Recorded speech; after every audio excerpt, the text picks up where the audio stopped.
नमस्कार, आप देख रहे हैं प्रदेश का सबसे भरोसेमंद news channel India news Uttar Pradesh Uttarakhand और बड़ी बहस के साथ मैं हूं आपके साथ आयुष चित्रांश। कोरोना वायरस की रफ्तार को धीमी पड़ता देख अब राज्य स्कूल को फिर से खुलने लगे हैं। इसमें बिहार, पंजाब, हरियाणा, गुजरात, उत्तराखंड, छत्तीसगढ़, मध्य प्रदेश और हिमाचल प्रदेश की सरकारें सीनियर कक्षाओं के स्कूल को खोल चुकी हैं। कुछ जगह पर प्राइमरी स्कूल भी खुले हैं। गुजरात, उत्तर प्रदेश और दिल्ली समेत कई राज्यों में बच्चों के लिए स्कूल खोलने की तैयारियां भी फिलहाल चल रही हैं। हालांकि कुछ खबरों ने अब खतरे की घंटी को बजा दिया है। इसमें पंजाब हो या फिर हरियाणा या फिर महाराष्ट्र या हिमाचल, बच्चे यहां पर कोरोना पॉजिटिव मिलने शुरू हुए हैं। इससे उन पेरेंट्स की चिंता बढ़ गई है जो कि बच्चों को स्कूल भेजना चाहते थे। गाजियाबाद में पेरेंट्स एसोसिएशन ने सर्वे कराए। गूगल सर्वे में कोरोना की तीसरी लहर से भयभीत 93% अभिभावकों ने बच्चों को स्कूल भेजने से इनकार किया। ऐसे में बड़ा सवाल यह है कि क्या बच्चों को स्कूल भेजने में जल्दबाजी तो नहीं हो रही, और तीसरी लहर की आहट के बीच में स्कूल को खोलना आखिर कितना सही है? क्या बच्चों के लिए पहले वैक्सीनेशन जरूरी है या फिर स्कूल? आज इन्हीं तमाम सवालों के साथ करेंगे हम आज की बड़ी बहस।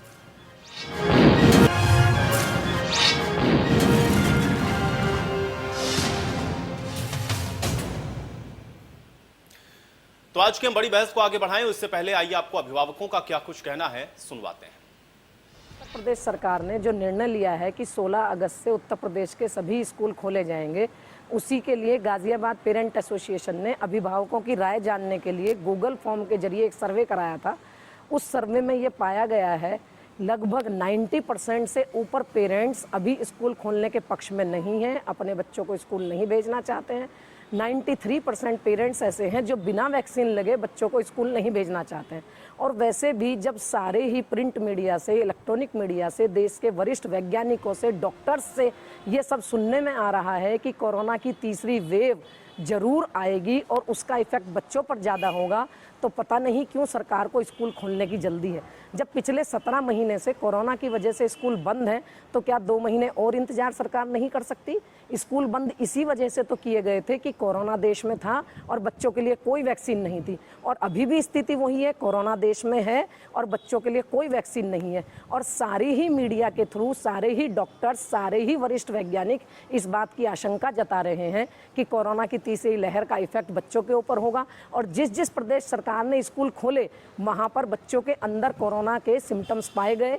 कल ही न्यूज़ में आ रहा था कि हरियाणा में बच्चे पॉजिटिव हुए, केरल में बच्चे पॉजिटिव हुए, छत्तीसगढ़ में बच्चे पॉजिटिव हुए। तो हम गाजियाबाद पेरेंट एसोसिएशन अभिभावकों की तरफ से अपील करती है सरकार से कि अभी स्कूल खोलने का निर्णय लेकर हमारे बच्चों के ऊपर रिस्क ना लिया जाए। क्योंकि स्कूल में तो सबसे ज़्यादा जो वो भेजना नहीं चाह रहे, तो उसकी सबसे बड़ी प्रॉब्लम है वैक्सीनेशन की है। क्योंकि छोटे बच्चों को तो अभी वैक्सीनेशन लगी ही नहीं है ना, क्योंकि जो 12th में बच्चे 18 से कम उम्र के बच्चे ही 12th में ही आते हैं ज़्यादा। तो ज़्यादा 18 लेस बच्चे जो होते हैं वो 12th, तो ये सही नहीं है ना, क्योंकि वैक्सीनेशन तो कंपलसरी चाहिए, लेकिन वैक्सीनेशन अभी लगा भी नहीं है, तो पेरेंट्स को तो डर लगेगा इस चीज़ को भेजने के लिए बच्चों को, और बच्चों के लिए रिस्क थोड़ी ना लेंगे पेरेंट्स। वो इसलिए नहीं है क्योंकि अभी बच्चों के लिए वैक्सीन नहीं आई है, तो उसी वजह से किसी राज्य में जब स्कूल खोले गए हैं तो वहाँ पे कोरोना पॉजिटिव हुए हैं। अब जिन बच्चों को तो वैक्सीन लगी नहीं है, अब जिन्हें नहीं लगी है तो पेरेंट्स उनको डर लग रहा है कि कोरोना हो गया तो कैसे करेंगे। मतलब प्रॉपर सैनिटाइजेशन हो, हमें दूरी बना के रखा जाए उनको, और एक ही क्लास में जितना 50% बच्चों की सीट्स रखें, एक बेंच पे एक ही बच्चा बैठना चाहिए। तो 90% ज़्यादा अभिभावक भेज भी रहे हैं, तो कहीं ना कहीं डर है बच्चों के अंदर या परिवार के अंदर? हाँ, परिवार के अंदर डर है कि कोरोना वैक्सीन वगैरह किसी को लगी नहीं है, तो इस चीज़ का डर है उन्हें कि अगर वो स्कूल खोले जाते हैं तो उन्हें कोरोना का डर। आपके परिवार क्या कर रहा है? हमारे परिवार वाले भी मना ही कर रहे हैं क्योंकि वैक्सीन हम लोगों को लगी नहीं और परिवार वालों को लग चुकी है। बहुत ही ज़्यादा डर है, यहाँ तक कि बच्चों में भी डर है, क्योंकि बच्चों को भी पता है वो कितनी भी कोशिश कर ले, पर फ्रेंड्स के साथ तो जो होता है ना, एक मिलना विलना होके दूरी नहीं बढ़ती जा पाती, तो बच्चे भी डर रहे हैं कि हमें वैक्सीन नहीं लगी है, जब तक वैक्सीन नहीं लगेगी तब तक हम स्कूल जा नहीं पाएंगे।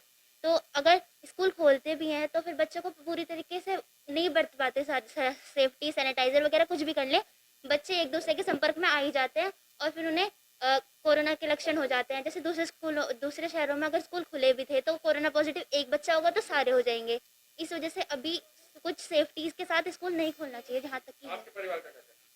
हमारे परिवार का अभी तो नहीं है, क्योंकि जिस हिसाब से खोले जा रहे हैं अभी, जब तक वैक्सीन नहीं लगती तब तक तो नहीं खोलने चाहिए स्कूल। ऑनलाइन क्लास हो रही है, उसमें हम पढ़ रहे हैं, ठीक ठाक समझ आ रहा है, तो उस वजह से अभी घर वाले भेजने को राजी नहीं है। सही तो कर रहे हैं।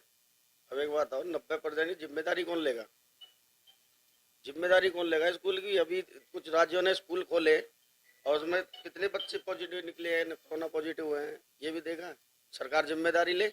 स्कूल में जाके बच्चा क्या वो करेगा? लापरवाही होती है वहाँ। भाई बच्चा जाएगा, फ्रेंडों के साथ बैठेगा, उठेगा, तो दिक्कत तो है। डर है, हम तो अपने बच्चों को नहीं भेजेंगे। नहीं, स्कूल जिम्मेदारी ले, सरकार जिम्मेदारी ले, हम भेज देंगे बच्चों को स्कूल। मन में कितना डर है? बच्चे का क्या कहना है? बच्चे क्या देखो, पढ़ाई जरूरी है, जान जरूरी है। पहले जान जरूरी है ना। बच्चे क्या कहते हैं? बच्चों अगर आप बात की बच्चे किसका मन नहीं करता? किसके बच्चे जाने का मन नहीं करता? सब बच्चों का स्कूल जाने का मन करता है। लेकिन यही है कि डर कितना है। अब देखो, जान है तो जहान है। अब पढ़ाई जैसी हो रही है, अब उतने में संतुष्ट है फिलहाल तो। लेकिन हम बच्चों को जब तक तो सरकार जिम्मेदारी ना लेगी, स्कूल जिम्मेदारी नहीं लेगा, तो है कोई इंतजाम ही नहीं है स्कूल में। क्या इंतजाम है? कोई इंतजाम नहीं करता। सब दिखावा है कि जी सैनिटाइजर हो रहा है, क्या हो रहा है, कुछ नहीं होता है, सब दिखावा हो जाता है। स्कूल कौन नहीं जाना चाहता, हर बच्चे के मन में ये है कि स्कूल जाएं, लेकिन पेरेंट्स के मन में तो डर ही है ना इस चीज़ को लेकर कि अभी वैक्सीनेशन भी नहीं हुआ है छोटे बच्चों का, जो 9th-12th बच्चों का, तो इस वजह से लेकर पेरेंट्स थोड़े घबराए हुए हैं, डरे हुए हैं। तो क्या कहेंगे इसमें लेके? आपको कितना डर लगता है? डर तो काफ़ी है। जैसे अभी कोरोना को लेके हमने सारे समाचार सुने हैं, अब तक 1-1.5 साल हो गया पूरा इस कोरोना को आए हुए, और इस आतंक को देख के तो डर ही लगता है। तो आपके परिवार का क्या कहना है? परिवार थोड़ा डरे हुए हैं कि भेजने में थोड़ा वो कर रहे हैं। अगर स्कूल खुलते हैं तो कितने प्रोटोकॉल मानने चाहिए स्कूल वालों को? क्या क्या समाधान करना चाहिए? एक तो मास्क तो कंपलसरी तो अब पूरी उसमें ही है, कंट्री में ही है, और सैनिटाइजर का भी, और सोशल डिस्टेंसिंग सबसे इम्पोर्टेंट थिंग, लेकिन जो स्कूल में बहुत मुश्किल से ही हो पाती है सोशल डिस्टेंसिंग। तो सबसे बड़ा खतरा है ये। सबसे बड़ा जो खतरा, स्कूल खोलेंगे वहाँ पे भी कोरोना पॉजिटिव हो गए बच्चे। हाँ, तो ज़्यादा डर है बच्चों को। और ज़्यादा डर है इस चीज़ का। तो क्या कहेंगे इस चीज़ को? डर तो स्कूल में सोशल डिस्टेंसिंग तो मतलब क्लासेस फिर ना स्कूल का पूरा जो मेन्यू है वो पूरा डिस्टर्ब हो जाएगा। स्वामी विवेकानंद। तो सुन रहे थे आप, पेरेंट्स को भी आपने सुना, पेरेंट्स एसोसिएशन ने क्या कहा वो भी आपने सुना, छात्र क्या कह रहे हैं वो भी आपने सुना। लेकिन बड़ा सवाल ये है कि अगर 16 तारीख से स्कूल खोलने की बात हो रही है तो क्या वो सभी व्यवस्थाएं मुकम्मल हो गई हैं प्रदेश के अंदर? क्योंकि पेरेंट्स के मन में सबसे बड़ा सवाल यह है कि आखिर अगर बच्चों को वो स्कूल भेजते हैं और वहां पर बच्चों को संक्रमण होता है तो फिर इसकी जिम्मेदारी कौन लेगा? क्या स्कूल प्रशासन लेगा, क्या सरकार लेगी? ये बहुत बड़ा सवाल है। और सवाल इस बात का भी है कि आखिर जो बच्चों की पढ़ाई लगभग 2 साल आप देख रहे हैं कि हो गया है, प्रभावित है, और ऐसे में अब बच्चों को कैसे पढ़ाया जाए, उनकी पढ़ाई भी प्रभावित ना हो, उनकी जान की भी हिफाजत होती रहे, ये दोनों ही चीज़ें अपने आप में बेहद महत्वपूर्ण हैं। और आज हम इसी पर चर्चा करेंगे। एक पैनल जो कि सीधा जिनका कंसर्न है इस बात से, आज वो पैनल हमारे साथ जुड़ेगा, उनसे हम जानने और समझने की आज कोशिश करेंगे कि आखिर किस तरीके से ये जो फैसला लिया जा रहा है, क्या वाकई में मौजूदा दौर को देखते हुए या मौजूदा परिस्थिति के अंदर यह फैसला सही है। आज इसी पर चर्चा करते हैं। एक पैनल मेरे साथ जुड़ चुका है, पहले उनका इंट्रोडक्शन मैं आपके साथ करवा देता हूं। सीमा त्यागी जी हमारे साथ जुड़ रही हैं, अध्यक्ष हैं पेरेंट्स एसोसिएशन से। सीमा त्यागी जी, बहुत स्वागत है आपका। विनय जी हमारे साथ जुड़ रहे हैं, पेरेंट्स हैं। विनय जी, आपका भी स्वागत है। इसके अलावा मानवी सिंह हमारे साथ हैं, आप छात्र हैं। कुणाल दर्शन हमारे साथ जुड़ रहे हैं, वो भी छात्र हैं। श्रुति यादव भी छात्र हैं और हर्षिता यादव भी छात्र हैं। आप सभी का बहुत स्वागत है। सबसे पहले मैं शुरुआत करना चाहूंगा सीमा त्यागी जी आपसे ही।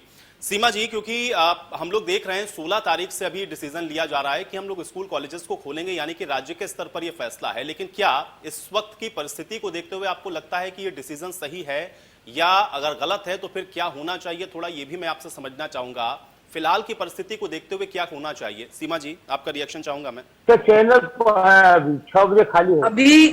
अभी जैसे आप सुन रहे थे, आपने पेरेंट्स को भी सुनवाया, आपने बच्चों को भी सुनवाया, और उससे पिक्चर बिल्कुल क्लियर हो गई है कि जब बच्चे वैक्सीनेटेड नहीं हो जाते तब तक बच्चों को स्कूल भेजना खतरा है। रही बात इसकी सोल्यूशन क्या हो सकता है इसका, देखिए हम ये बात अभी एक पेरेंट कोई कह रहे थे, वो बिल्कुल सही कह रहे थे कि हम कितनी ही SOP जारी कर दें, हम कितनी ही गाइडलाइन जारी कर दें, वो सारी चीजें एक मात्र दिखावा रह जाती है। हम अब आप सभी जानते हैं कि यूपी के जो सरकारी स्कूल हैं उसमें एक एक क्लास में 120-20, 110-10 बच्चा बैठता है। जी जी। अगर 50% भी आप करेंगे तो कहाँ बैठेगा, बैठने की जगह नहीं है। अभी एक बच्चा कह रहा था सोशल डिस्टेंसिंग कैसे होगी, बच्चे इस बात को समझ रहे हैं, लेकिन जो हमारे नीति निर्धारक हैं, जो ये डिसीजन बना रहे हैं, वो क्यों नहीं समझ रहे। चलिए, आपने क्लास में बहुत दूर दूर बच्चों को बैठा दिया, बच्चा जब रेसिस होगी तो पानी पीने भी जाएगा, बच्चा टॉयलेट भी जाएगा। कितने टॉयलेट हमारे सरकारी स्कूलों में है यूपी के, जिनको बच्चा इस्तेमाल करेगा। तो जब पिछले 18 महीने से ऑनलाइन क्लास चल रही हैं और हम सब इस बात को जानते हैं कि अब एजुकेशन का मोड चेंज हो रहा है। अब ऑफलाइन ही सिंपल एक मेथड नहीं रहा, ऑनलाइन भी हमें साथ साथ लेकर चलना पड़ेगा। तो क्या 18 महीने में स्कूल, टीचर, एडमिनिस्ट्रेशन, बच्चे हैबिचुअल नहीं हुए कि ऑनलाइन पढ़ पाए? बजाय इस कोरोना काल में स्कूल खोलने की जल्दी करने के सरकार को ये कोशिश करनी चाहिए थी कि मेरे प्रदेश के एक एक बच्चे तक ऑनलाइन क्लास के लिए गजट्स मुहैया करा सके। क्योंकि इस वक्त स्कूल खोलना, जब चारों तरफ से ये आ रहा है कि तीसरी लहर आएगी, और हम देख भी रहे हैं, अभी न्यूज थी कि कर्नाटक में बच्चे संक्रमित हो गए बहुत, और आप ऐसे टाइम पर स्कूल खोल रहे हैं। कम से कम 2 महीने तो ये स्कूल नहीं खोलने चाहिए। जैसे ऑनलाइन चल रही है उसी हिसाब से चलनी चाहिए। और हमारे सरकार को ये कोशिश करनी चाहिए कि तो एक आखिरी तक बच्चा है यूपी के गांव में बैठा हुआ, उस तक भी ऑनलाइन क्लास लेने का गजट्स, माध्यम, नेट की सुविधा हम दे सकें। क्योंकि ये तय है, अगर स्कूल सरकार ने खोल भी दिए तो 1-1.5 महीने बाद बंद करने पड़ेंगे, जैसे कि बाकी राज्यों में हो रहा है। और इस बार एक और बढ़िया काम सरकार दे रही है कि स्कूलों को ये ऑप्शन भी नहीं दे रहे कि ऑनलाइन मोड में पढ़ा दे, तो पेरेंट्स को मजबूरी में बच्चे को स्कूल भेजना पड़ेगा। लेकिन उसकी सुरक्षा की जिम्मेदारी ना तो स्कूल एडमिनिस्ट्रेशन लेने को तैयार है और ना ही सरकार लेने को तैयार है। स्कूल पेरेंट्स से कंसेंट फॉर्म भरवा कर बुला रहे हैं। अगर मेरे बच्चे को संक्रमण हो गया तो उसकी जिम्मेदारी कौन लेगा? क्या अभी तक कोरोना की 2 लहर से देश का बच्चा बचा हुआ, तो उसको बचा रहने दें, उस पर एक्सपेरिमेंट ना करें प्लीज। कम से कम 2 महीने, जब तक इस तीसरी लहर का खतरा चला नहीं जाता, बरसात का मौसम निकल नहीं जाता, ये उत्तर प्रदेश में बाढ़ आने के बाद जब पानी उतरता है आधे राज्यों में, जो बीमारी फैलती है आधे देश उसमें, हमारे शहरों में, वो खतरा नहीं उतर जाता, तब तक स्कूल ना खोले जाएं। ऐसा मैं गाजियाबाद पेरेंट एसोसिएशन की तरफ से सरकार से बहुत डिटेल में आपने इन बातों को रखा, और मुझे लग रहा है क्योंकि कभी जो कंसर्निंग लोग हैं वो भी कोशिश में कर रहा हूं कि उनके साथ भी मैं डिस्कशन करूं। बीजेपी के स्पोक पर्सन भी हमको अभी थोड़ी देर में ज्वाइन करेंगे, मैं उनसे भी इस पर जवाब जरूर लूंगा। विनय जी हमारे साथ चूंकि जुड़े हुए हैं, पेरेंट्स हैं। विनय जी, सीमा जी ने जो बात कही है कि आप उससे इत्तेफाक रखते हैं, या आपको लगता है कि कोई रास्ता ऐसा निकलना चाहिए कि बच्चों की क्लासेस भी होती रहे और ये जो कोरोना का साया है उससे बच्चे हमारे सुरक्षित भी रहें? एग्जैक्टली क्या होना चाहिए? क्या सीमा जी की बात से आप इत्तेफाक रखते हैं? विनय जी। वही जी, मैं बिल्कुल 100% इत्तेफाक रखता हूँ सीमा जी की बात से। जब स्कूलों ने पिछले 1.5 साल में प्रयोग किया हम बच्चों पे, हमारे बच्चों पे, कि ऑनलाइन क्लास उनके थोपी एज अ बच्चों को था कैसे होगा, ना हम पेरेंट्स प्रिपेयर्ड थे गैजेट्स को लेके, इंटरनेट कनेक्टिविटी को लेके। अब कहीं जाके टीचर्स भी संभली हैं, बच्चों को भी समझ आई है क्या करना है, हम पेरेंट्स भी कहीं ना कहीं उस सामंजस्य में पहुंचे हैं। तो अब 1.5 साल से जब ऑनलाइन चल रहा है और ना तो बच्चों को वैक्सीन लगी है, ना कोरोना खत्म हुआ है।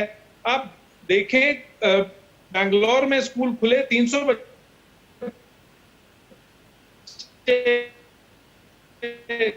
संक्रमित हो गए। पंजाब में वही हाल है। छत्तीसगढ़ में पिछले हफ्ते 150 बच्चे आया। इसके बावजूद भी अगर स्कूल प्रशासन ये कह रहा है स्कूलों को कि आप स्कूल खोल दीजिए, तो वो किस बेसिस पे कह रहा है? क्या पैरामीटर्स हैं? ना तो सरकार वो कुछ बता रही है, बस स्कूल खोल दीजिए। ये क्या टॉस किया इन्होंने, या इन्होंने कुछ थर्ड आई अपनी सिक्स्थ सेंस से कर रहे हैं? ये किस बेसिस पे कर रहे हैं? कोई लॉजिक नहीं है। और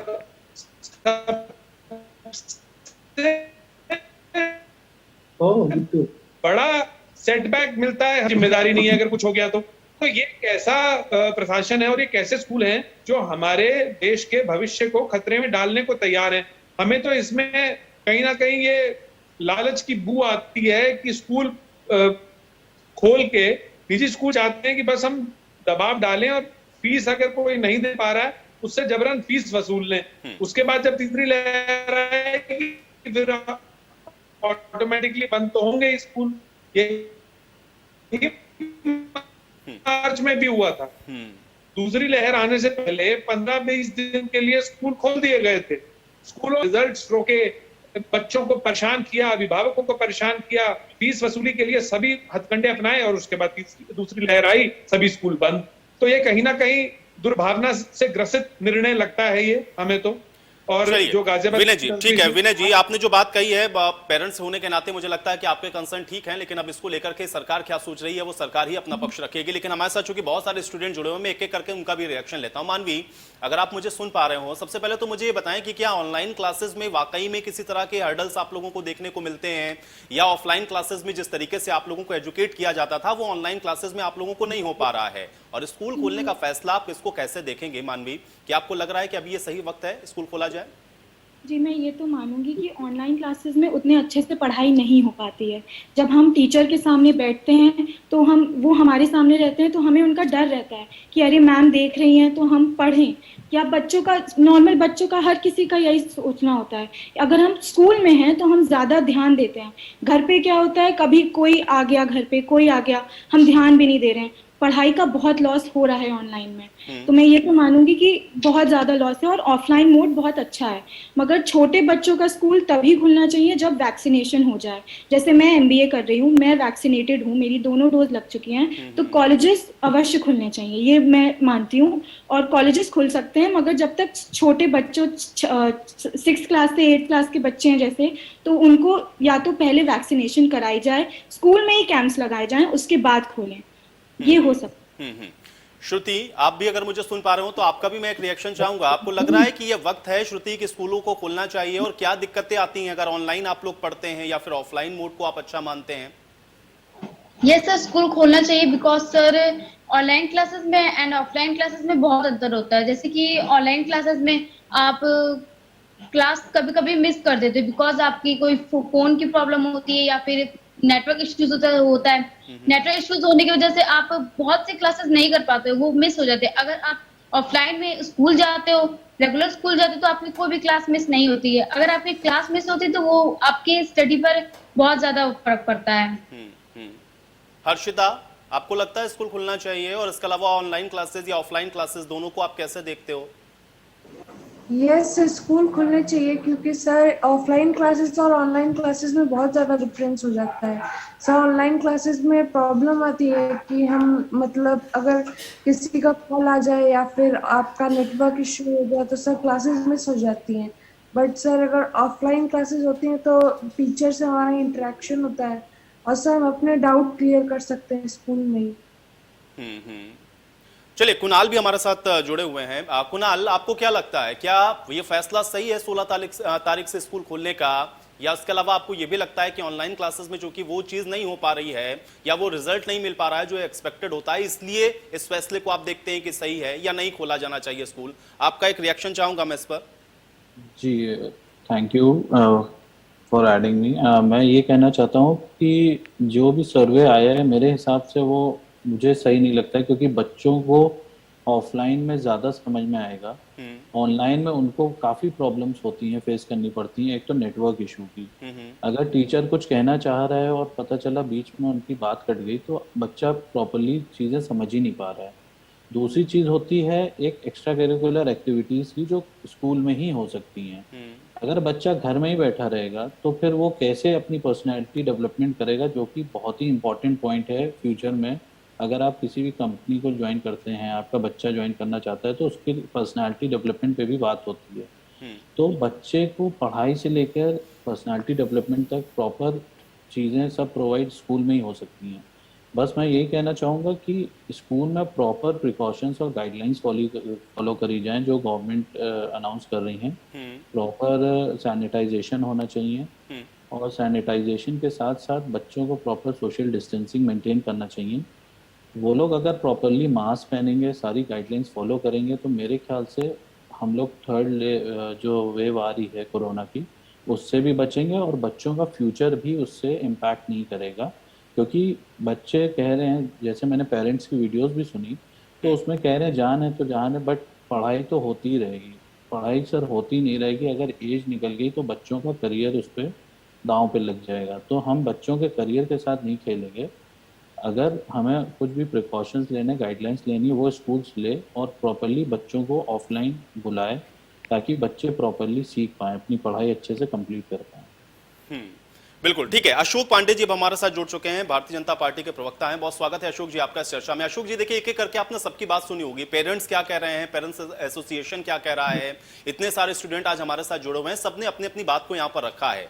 एक फैसला अगर सरकार ले रही है कि 16 तारीख से हम स्कूल खोलने वाले हैं, तो ये इंश्योर कौन करेगा कि जिस कोविड प्रोटोकॉल का आप लोग कह रहे हैं कि पालन करना जरूरी है या उसको हम इंश्योर करेंगे, इसकी जिम्मेदारी कौन लेगा? स्कूल की होगी, सरकार की होगी? और इसके अलावा जो पेरेंट्स ने बातें कही या जो स्टूडेंट ने बातें कही, मैं चाहूंगा कि उस पर भी आप जवाब दें। देखिए, आपको बता दें कि मैं अभी इन बच्चों की, पेरेंट्स लोगों की बातें सुन रहा था। निश्चित तौर पे हम अपने को इनके साथ जोड़ते हैं।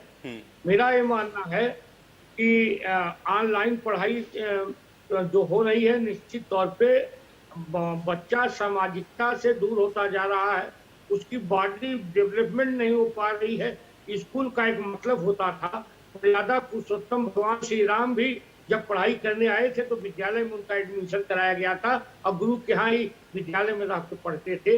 पर्सनालिटी डेवलपमेंट नहीं हो पा रही है, ऑनलाइन पढ़ाई हो रही है, ठीक है, शिक्षा ग्रहण, लेकिन जो वातावरण होता है विद्यालय का, वो वातावरण निश्चित तौर पे मिलना चाहिए। दोस्त बनते हैं, सुदामा कृष्ण मिलते हैं, तब जाके एक शिक्षा उसकी पर्सनालिटी डेवलप होती है। मेरा ये मानना है, सही बात है कि 2 वर्षों में कोरोना ने बहुत नुकसान किया है, पढ़ाई का भी, अच्छे मेधावी छात्रों का भी, की पढ़ाई का भी, लेकिन ये पढ़ाई भी जरूरी है, स्वास्थ्य भी जरूरी है, जान है तो जहान है।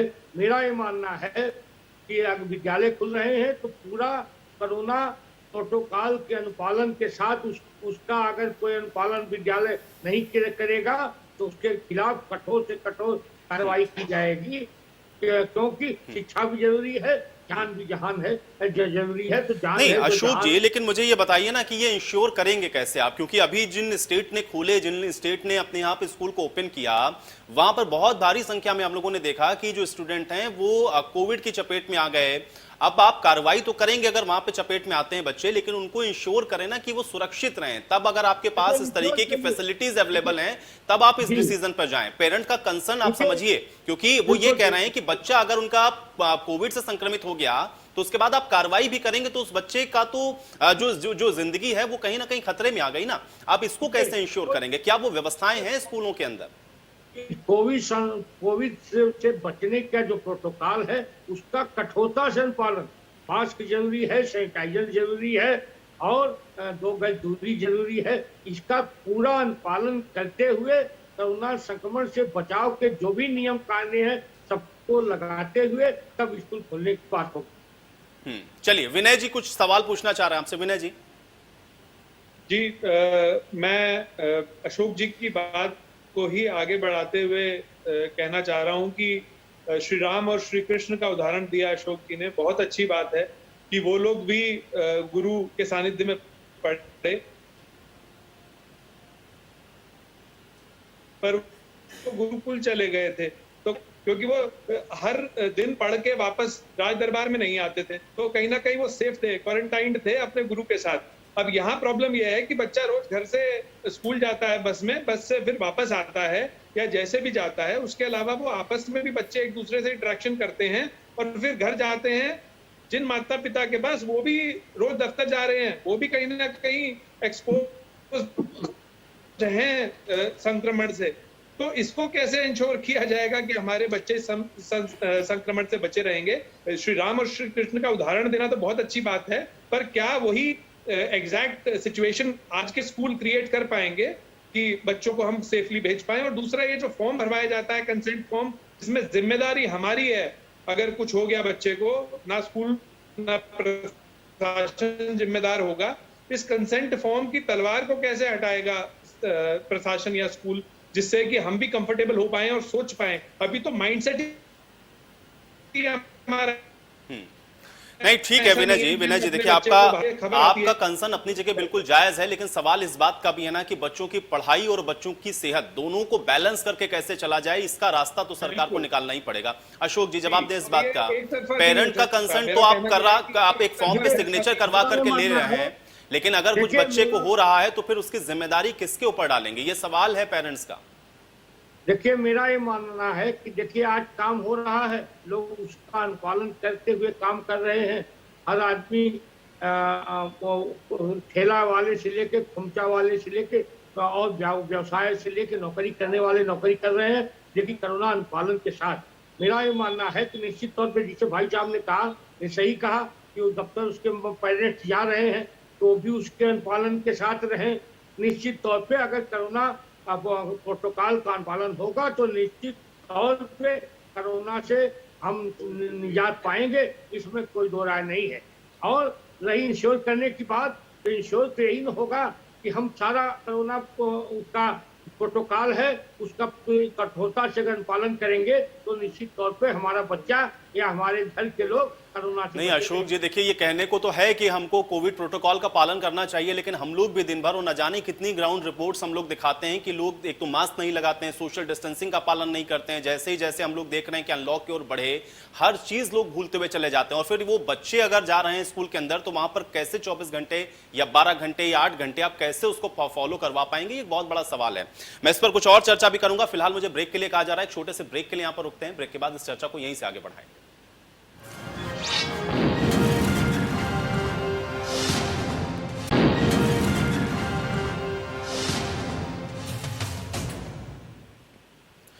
तो ब्रेक के बाद आप सभी का एक बार फिर से बहुत स्वागत है। आज हम लोग चर्चा कर रहे हैं, चूंकि स्कूल खुलने वाले हैं 16 तारीख से, लेकिन स्कूल खुलने को लेकर के बहुत सारे सवाल पेरेंट्स के मन में हैं और इन पेरेंट्स के जो सवाल हैं उनका जवाब क्या हो सकता है। क्या वाकई में ये सही वक्त है स्कूलों को खोलने का, और अगर बच्चे भी इन सारी चीजों को लेकर के या पेरेंट्स भी इन सारी चीजों को लेकर के परेशान हो रहे हों तो फिर ये स्कूल खोलने का फैसला, इसको किस नजरिए से देखा जाए, इस पर आज हम चर्चा कर रहे हैं। एक पूरा बड़ा पैनल मेरे साथ जुड़ा हुआ है जिसमें आप बच्चों की बातों को भी सुन रहे हैं, जो कि स्टूडेंट्स हैं वो हमारे साथ जुड़े हुए हैं, पेरेंट्स एसोसिएशन की तरफ से भी लोग हमारे साथ हैं।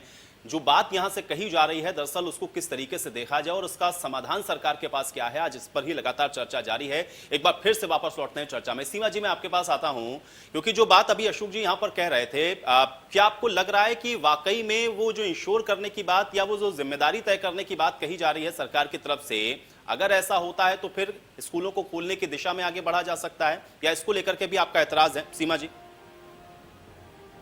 देखिए, अशोक भाई की बात बिल्कुल सही है। वो बार बार ये कह रहे हैं कि प्रोटोकॉल का पालन होगा, कड़ाई होगी, लेकिन क्या अशोक भाई ने एक भी बार ये कहा कि जिम्मेदारी सरकार की होगी, जिम्मेदारी स्कूल प्रशासन की होगी, जिम्मेदारी जिले के डीएम की होगी, जिम्मेदारी शिक्षा मंत्री की होगी, जिम्मेदारी शिक्षा सचिव की होगी? नहीं था। अगर जिम्मेदारी किसी की भी नहीं है, पेरेंट्स से कंसेंट फॉर्म भरवा के बच्चों को स्कूल भेजना है तो पेरेंट्स का डिसीजन मानो ना। पेरेंट्स ये चाहता है कि या तो जिम्मेदारी सरकार ले, हम कितना ही कहें कि कठोर पालन कर लेंगे, हमें बड़े लोगों से ही कठोरता से मास्क लगवाने के लिए पुलिस को सड़क पर उतारना पड़ा, चालान कटवाने पड़े, डंडा चलाना पड़ा। वहां जब बड़ा ही व्यक्ति पालन नहीं कर पा रहा है कोविड प्रोटोकॉल का, तो आप ये सोचिए अशोक भाई, बच्चों से कैसे कराएंगे कोविड प्रोटोकॉल का? हमारे अध्यापक, चाहे वो प्राइवेट स्कूल का है चाहे वो सरकारी स्कूल का है, वो बच्चों से क्लास में कोविड प्रोटोकॉल करा लेंगे। बच्चे जब एक दूसरे के गले में बाहें डालकर स्कूल में एंट्री कर रहे हैं, वहां प्रोटोकॉल कहाँ जाएगा? बच्चा जब स्कूल में रहेगा तो उसको वॉशरूम भी यूज करना पड़ेगा, टॉयलेट, वहां प्रोटोकॉल कहाँ होगा? एक टॉयलेट को एक बच्चा यूज करेगा? क्या स्कूलों के पास इतना 4th क्लास स्टाफ है कि उसके तुरंत बाद टॉयलेट साफ हो फिर दूसरा बच्चा यूज करे? प्रैक्टिकलिटी तो देखिए, मैं आपको स्कूल की एक प्रैक्टिकल सिचुएशन बता रही हूँ। अभी मैंने एक चीज देखी कि हमारे माननीय शिक्षा मंत्री जी ने कहा कि जो निजी स्कूल है वो भी 2 पालियों में स्कूल चलाएंगे। बड़ी गहरी बात है, थोड़ा सा समय दीजिएगा। 2 पालियों में स्कूल चलेगा। प्राइवेट स्कूल का टीचर सुबह 8 बजे से शाम के 4 बजे तक पढ़ाएगा, उसकी सैलरी नहीं बढ़ानी पड़ेगी क्या? और जब उसकी सैलरी बढ़ाएगा स्कूल तो उसका बोझ क्या बच्चों के ऊपर फीस के रूप में नहीं जाएगा क्या?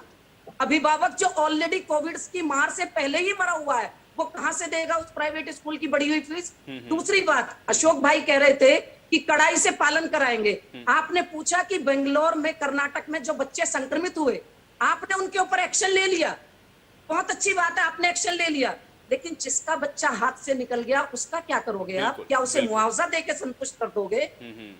मुआवजे से तो बच्चा नहीं आएगा ना। सरकार तो सिर्फ मुआवजा दे सकती है, कोई सी भी सरकार हो। क्या सरकार इस चीज को इंश्योर कर सकती है? अगर मैं अपने गाजियाबाद जिले की बात करूं, क्या गाजियाबाद जिले के जितने भी सरकार में नुमाइंदे हैं, क्या वो एक प्रेस कॉन्फ्रेंस करके ये कह सकते हैं कि स्कूल खुलेंगे तो मैं जिम्मेदारी लेता हूं 5 स्कूल की, मैं जिम्मेदारी लेता हूं 5 स्कूल की, मैं जिम्मेदारी लेता हूं 5 स्कूल? नहीं लेंगे। सरकार का नुमाइंदा कोई जिम्मेदारी नहीं लेगा। और अध्यापक बेचारा बच्चों को पढ़ाएगा, उनसे कोविड प्रोटोकॉल कराएगा, स्कूल सैनिटाइज कराएगा, 4 बजे तक सुबह का आया हुआ अध्यापक स्कूल में रहेगा, उसको सैलरी भी बढ़ी हुई नहीं मिलेगी, उसके अपने बच्चों का क्या होगा? एक चीज सोच के तो देखिए आप। अभी मैं आपको सरकारी स्कूल की हालत बता रही थी यूपी के, आप भी जानते हैं, अशोक भाई जी भी जानते हैं, पेरेंट्स जो बैठे वो भी जानते हैं, एक क्लास में 100 बच्चा है, उसको बैठने की जगह नहीं है, क्लास में पंखे नहीं है, सैनिटाइजर कहां से आएगा? क्या इतना फंड स्कूलों के पास है सैनिटाइज कराएंगे? बैठने के लिए तो सरकारी प्राइमरी स्कूल में दरी है, बच्चों के पास अभी डेस्क नहीं है। गाजियाबाद जैसे शहर में भी सारे सरकारी स्कूलों में कहां बैठेगा बच्चा? पानी पीने कहां जाएगा? प्राइमरी स्कूलों में मिड डे मील बंटता है, मिड डे मील खाने के लिए बच्चे एक दूसरे के साथ बैठते हैं, कैसे रोकेगा अध्यापक उन्हें? आप सारी जिम्मेदारी किस पर छोड़ रहे हैं? दूसरी चीज चलते हैं, आपने स्कूल खोलने का डिसीजन ले लिया, आपने स्कूल बंद करने का डिसीजन किस लिए लिया था? क्योंकि देश में कोरोना था, बच्चों को वैक्सीन नहीं दी। सिर्फ इन्हीं 2 चीजों पे लिया था डिसीजन बंद करने का। क्या अब देश में कोरोना नहीं है? क्या बच्चों को वैक्सीन लग चुकी है? तो स्कूल बंद क्यों किए गए थे फिर? तब तो ऑनलाइन ना टीचर्स को पढ़ाना आता था, ना पेरेंट्स को समझ आता था, ना बच्चों को समझ आता था। आपने इन 2 फैक्टर को देखते हुए स्कूल तुरंत बंद कर। अब ये दोनों फैक्टर जो के तो हैं, अब टीचर भी ऑनलाइन क्लास पढ़ाना जान चुका है और बच्चे भी पकड़ना जान चुके हैं। ये बिल्कुल सही बात है, बच्चों की चिंता अपनी जगह बिल्कुल जायज है कि online class are not the alternative of offline school. ऐसा नहीं है, ऑफलाइन स्कूल मस्ट है, पर्सनैलिटी डेवलपमेंट के लिए भी मस्ट है, लेकिन पेरेंट्स के लिए पहले बच्चों की जान जरूरी। अभी अशोक भाई उदाहरण दे रहे थे, मैं फिर से उसी पेरेंट का उदाहरण करूंगी। जब राम और कृष्ण जी पढ़ते थे तब कोविड नहीं था देश में। सारी चीजों को राम और कृष्ण जी को फॉलो मत करने चल दीजिए, तब कोविड नहीं था देश में, कोविड आज है। रही बात पर्सनैलिटी डेवलपमेंट की, आज बच्चे ऑनलाइन यूट्यूब पर चीजें देख देख कर इतनी सारी चीजें सीख रहे हैं, अध्यापक उनको नई नई शिक्षा नीति बता रहे हैं, नई नई ऐप बता रहे हैं जिनके जरिए बच्चा सीख रहा है। तो आप बजाय इसके कि बच्चों को एक्सपेरिमेंट करें कि एक स्कूल में कोई केस हुआ तो उस बेचारे स्कूल के मैनेजमेंट के ऊपर गाज गिरेगी, उसके टीचर्स के ऊपर गाज गिरेगी, और जिस पेरेंट का बच्चा कोविड पॉजिटिव हो गया वो तो अपने आप अस्पतालों के चक्कर लगाता घूमेगा, अस्पतालों में बेड नहीं मिलेगा, ऑक्सीजन नहीं मिलेगी, और सरकार के नुमाइंदे सब गायब हो जाएंगे उस पर। ठीक है, चलिए सीमा जी आपकी बात का जवाब मैं अशोक जी से ही लेता हूँ। अशोक जी जवाब दीजिए। अशोक जी जवाब दीजिए। देखिए, निश्चित तौर पे मैं उनकी बात से सहमत जरूर हूँ, लेकिन मेरा ये मानना है कि स्वास्थ्य भी जरूरी है, शिक्षा भी जरूरी है। शिक्षा स्वास्थ्य दोनों एक साथ जुड़े हुए हैं। मेरा ये मानना है कि अभी हम और संभावनाओं पे, तीसरी लहर के संभावनाओं पर, उस दौर में जब स्कूल कॉलेज बंद हुए थे, कोरोना संक्रमण ने एक महामारी का रूप पूरे देश में बड़े स्तर पर लिया था। आज कोरोना संक्रमण से लगभग हर जिला लगभग मुक्ति के कगार पर है। उस आधार पर हम लोगों ने बनाया है तो पे अगर कोरोना नहीं, लेकिन अशोक जी अभी कोरोना का संक्रमण खत्म नहीं हुआ है और मुक्ति की कगार पर भी है, तब भी प्रेडिक्शंस तो है ना इन सारी बातों को लेकर के। कैसे आप जो है इंश्योर कर पाएंगे इन बातों को कि कोरोना होगा ही नहीं बच्चों को, क्योंकि संक्रमण का खतरा तो बरकरार है। और इसके अलावा बार बार प्रेडिक्शंस हो रहे हैं, बार बार हमारे साइंटिस्ट कह रहे हैं, एक्सपर्ट्स कह रहे हैं, डॉक्टर्स कह रहे हैं, और बच्चों को ही ये थर्ड वेव हिट करने वाली है। ऐसे में बहुत सोच समझ के ये फैसला लेना है अशोक जी। और आपके पास एग्जाम्पल है कि जिस स्टेट में स्कूल खुले हैं वहां बच्चे संक्रमित हो रहे हैं, और धीरे धीरे बच्चों का भी प्रारंभ हो जाएगा, इसमें कोई दो राय नहीं है।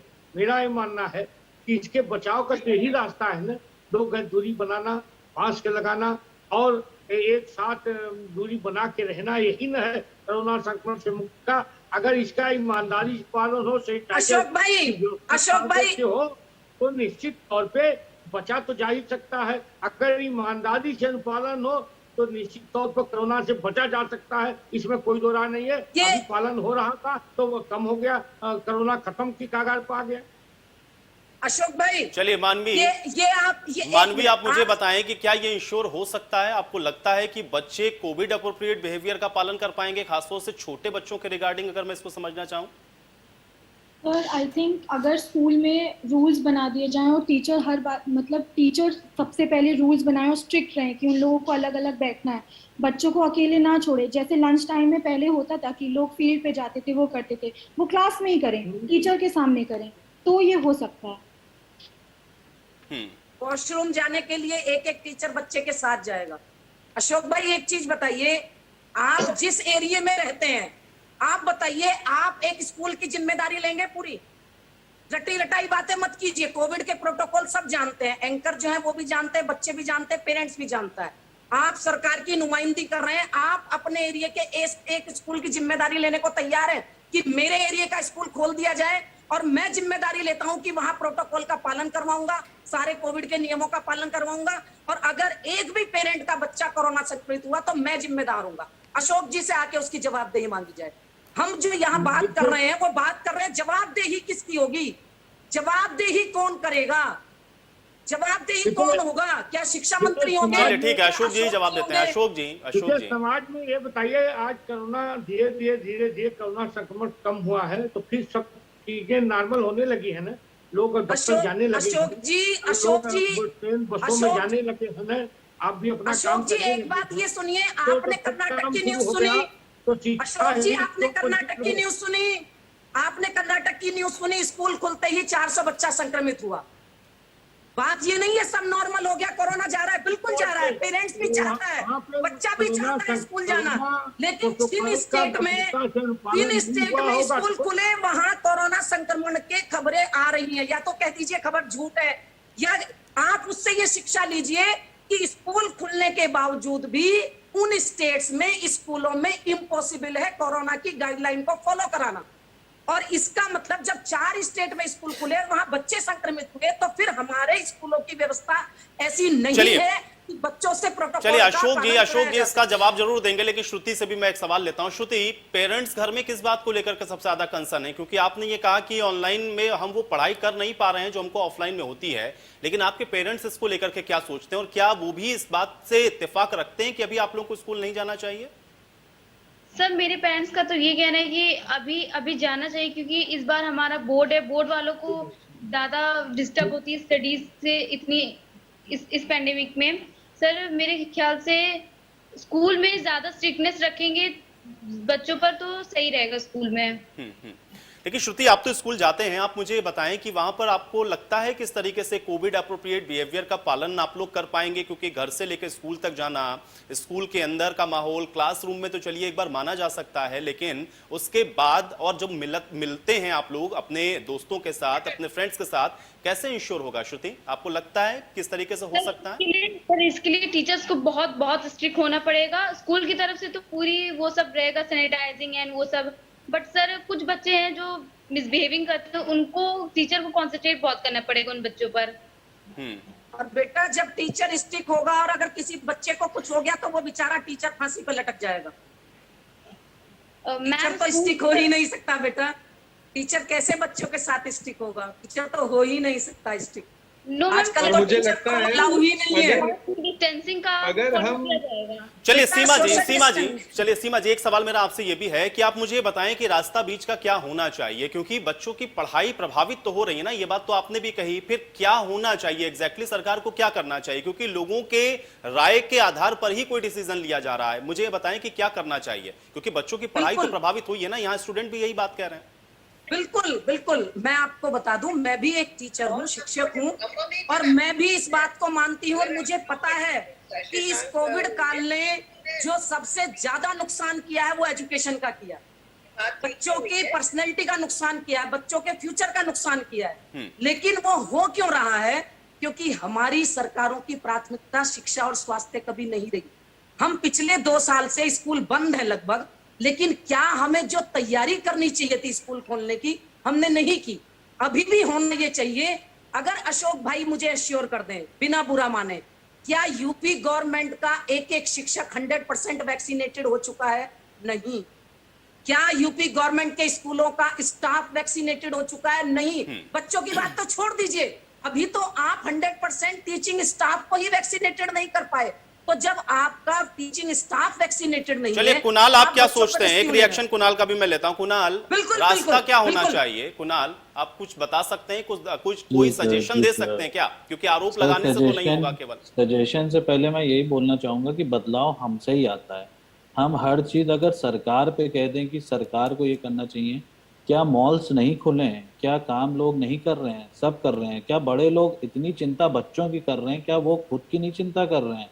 वो लोग भी बाहर जा रहे हैं, सब काम कर रहे हैं, मॉल्स में जा रहे हैं, मॉल्स में बच्चों को भी लेके जा रहे हैं। मैं ये देख के हैरान हूँ कि मॉल्स में बच्चों को ले जाने में उनको डर नहीं लग रहा है, बट पढ़ाई हाँ, के लिए अगर स्क्रीन बनाते हैं बच्चों को, मॉल्स में। हाँ, बच्चों को पढ़ाई के लिए भेजने में उनको डर लग रहा है। और जैसे कि मैम कह रही थी कि टॉयलेट करने के लिए कौन टीचर हाथ पकड़, मैम मैं आपको बताना चाहूँगा, टॉयलेट जो हैं सबसे पहले हम लोगों को हमारे पेरेंट्स सिखाते हैं। आज की डेट में सीट सैनिटाइजर्स आते हैं। अगर पेरेंट्स एजुकेटेड होंगे, मैं अपने बच्चे को भी स्कूल अगर भेजूंगा तो प्रॉपर मास्क सारी फैसिलिटीज़ के साथ भेजूंगा। हमेशा हम आंख बंद करके दूसरे पे ही नहीं ब्लेम लगा देंगे कि आपको ये करना चाहिए था। हम अपनी प्रिकॉशंस खुद भी कर सकते हैं, और हम अपने बच्चों के करियर के साथ तो कभी नहीं खिलवाड़ करेंगे, क्योंकि उनको टीचर्स के सामने जब वो बैठेंगे वो अपनी बात रख पाएंगे, जो वो ऑनलाइन नहीं कर पा रहे हैं। क्लास में टीचर सामने देखेगा कि कॉपी में बच्चा क्या लिख रहा है। घर में मैंने बहुत से, मैं खुद पढ़ रहा हूँ, मैं देखता हूँ घर में बच्चा सो रहा होता है और क्लास टीचर्स पेरेंट्स चला के छोड़ देते हैं। तो क्या ये उनके भविष्य के साथ खिलवाड़ नहीं है? और हर चीज़ हमेशा हमें सरकार गाइडलाइंस प्रॉपर फॉलो करे, नहीं करेगी तो हम उस पर भी बात करेंगे, बट बच्चों क्यों सैक्रिफाइस करें, मेरा ये कहना है। आप सरकार से जो भी बात मांग हो रही है कि भाई वो प्रॉपर सैनिटाइजेशन करे, वो प्रॉपर सोशल डिस्टेंसिंग करे, स्कूल में प्रॉपर गाइडलाइंस हो, वो सरकार और स्कूल प्रॉपरली देख के उस चीज़ों को फॉलो करवाएं। बट उसमें बच्चे सफ़र नहीं करनी चाहिए। बच्चों खुद, अभी जो हमारे साथ बच्चे जुड़े हैं वो खुद हाथ रेस करके कह रहे हैं कि भाई हमें तो स्कूल आना है, क्योंकि हमें पढ़ना है अच्छे से और नॉलेज गेन करनी है।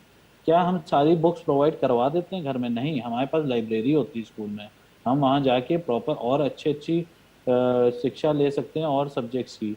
बट अगर हम ये कह दें नहीं घर में हम सब प्रोवाइड करा सकते हैं, तो ऐसा नहीं हो सकता। घर में बांध के हम बच्चे को और उसके साथ खिलवाड़ कर रहे हैं, उसके भविष्य के साथ, और कुछ नहीं कर रहे हैं। बदलाव हमसे करें, हम बच्चे को प्रॉपर गाइड करें।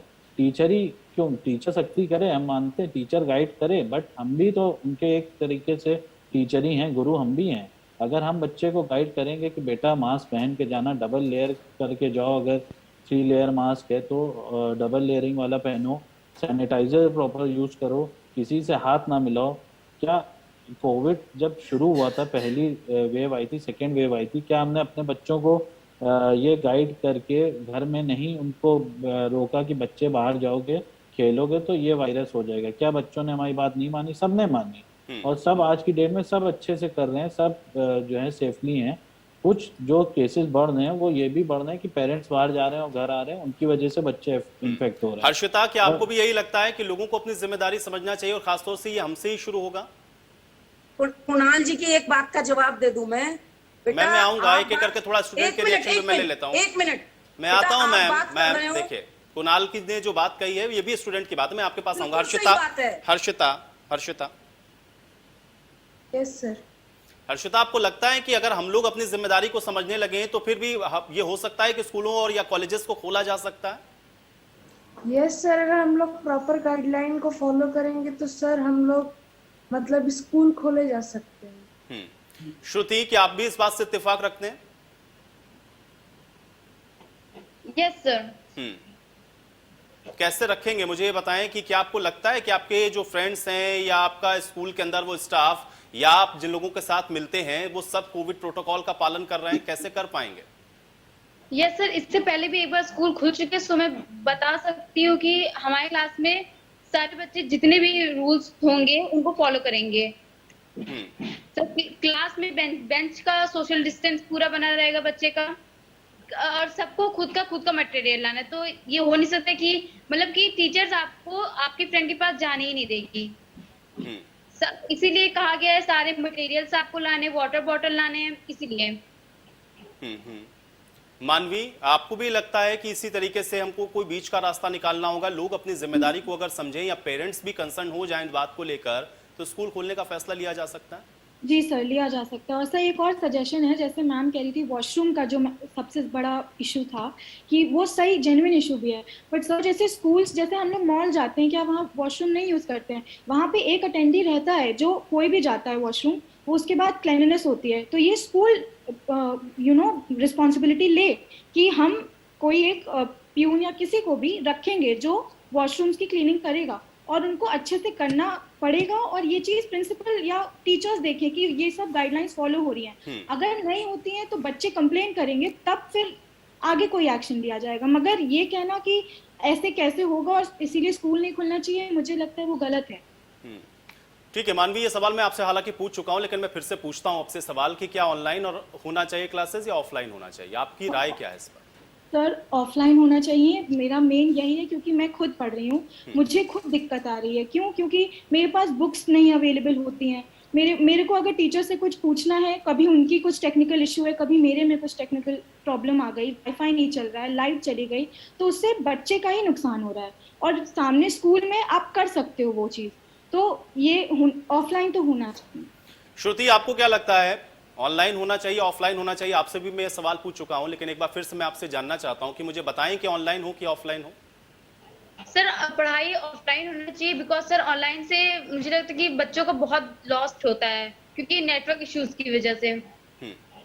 सर जितना अच्छी आप स्टडी ऑफलाइन में कर पाओगे, उतनी ज्यादा अच्छी स्टडी ऑनलाइन में नहीं कर सकते हैं बच्चे। हर्षिता, आपकी क्या राय है, ऑनलाइन या offline? Sir offline classes best है। क्या दिक्कत होती है ऑनलाइन क्लासेस में?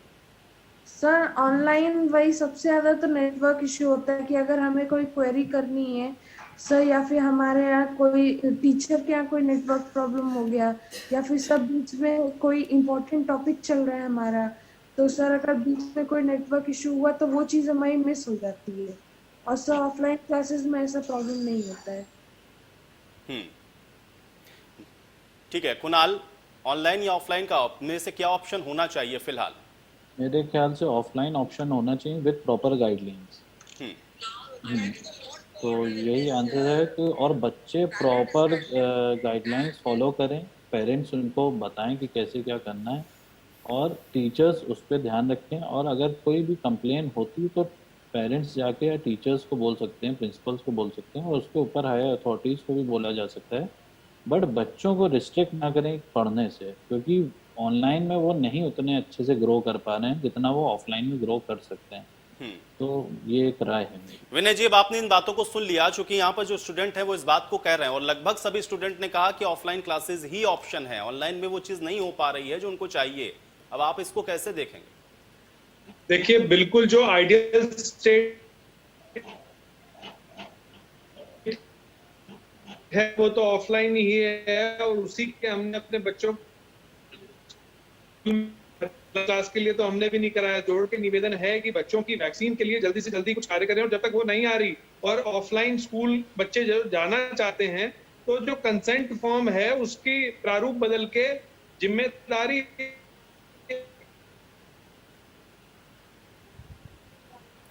चलिए विनय जी, देखिए आपकी ऑडियो भी मुझ तक नहीं पहुंच रही, और शायद मुझे लगता है कि ऑनलाइन की ये की बहुत बड़ी दिक्कत है। जब हमारे पास इतने अच्छे संसाधन होने के बावजूद मैं आपको प्रॉपर नहीं सुन पा रहा हूं। आप समझिए कि जो दूर दराज ग्रामीण क्षेत्र में बैठे हुए बच्चे हैं वो ऑनलाइन क्लासेस में क्या पढ़ते होंगे। अशोक जी, फिर भी लोग उम्मीद लगा के आपसे देख रहे हैं कि अगर आप लोग ये एक फैसला ले रहे हैं तो कम से कम ये इंश्योर तो करें ना किसी तरीके से पेरेंट्स को, कि पेरेंट्स इंश्योर हो जाए अपने बच्चे को भेजने के लिए। पेरेंट्स के मन में ये डाउट है ना अभी, क्यों है ये? आपको बता दें कि निश्चित, मैं अभी सभी लोगों की बात सुना, निश्चित तौर पे मेरा ये मानना है, सरकार का ये मानना है कि चूंकि आज कोरोना संक्रमण लगभग नॉर्मल की स्थिति में है, और इसके निजात हम तभी पाएंगे जब उस प्रोटोकॉल का पालन करेंगे। उन लाइन का जो पालन होगा, हर जगह हो रहा है कि कोरोना से हम बच रहे हैं। मेरा ये मानना है सारे प्रोटोकॉल का अनुपालन करते हुए तभी शिक्षा जगत में प्रवेश होगा। विद्यार्थियों की निश्चित तौर पे हम सरकार की जिम्मेदारी है कि इसमें कोई दो राय नहीं है, क्योंकि हम प्रदेश के अगर सरकार में है तो हमारी जिम्मेदारी बनती है, लेकिन कोरोना अनुपालन करते हुए वो प्रोटोकॉल का तभी विद्यालय खोले जाएंगे, इसमें कोई दो राय नहीं है। विद्यार्थियों ने भी कहा कि ऑफलाइन भी ठीक है लेकिन उसका अनुपालन होना चाहिए, और मैडम ने भी यही कहा कि अगर सारी व्यवस्था, अगर सैनिटाइजर की व्यवस्था सही हो, हाथ की व्यवस्था सही हो, 2 गज दूरी बना के अगर हो तो निश्चित तौर पे क्लास चलाई जा सकती है, तो इसका अनुपालन कराया जाए। चलिए, आप किसी बात के साथ आज का डिस्कशन में यही समाप्त करूंगा। बहुत शुक्रिया आप सभी का, आप लोगों ने समय निकाला, इस चर्चा का हिस्सा बने। हालांकि पेरेंट्स के मन में जो कंसर्न है अब उसको किस तरीके से दूर करती है सरकार, ये भी सरकार को देखना है, लेकिन हाँ, जो सवाल यहाँ पर उठे हैं वो भी अपने आप में बहुत महत्वपूर्ण है और देखना यह है कि इसका हल किस तरीके से निकाला जाता है, और अगर स्कूल कॉलेजेस को खोलना है तो फिर कैसे इसको इंश्योर करेंगे, ये एक बड़ा सवाल है। आज बड़ी बहस में मेरे साथ फिलहाल इतना ही।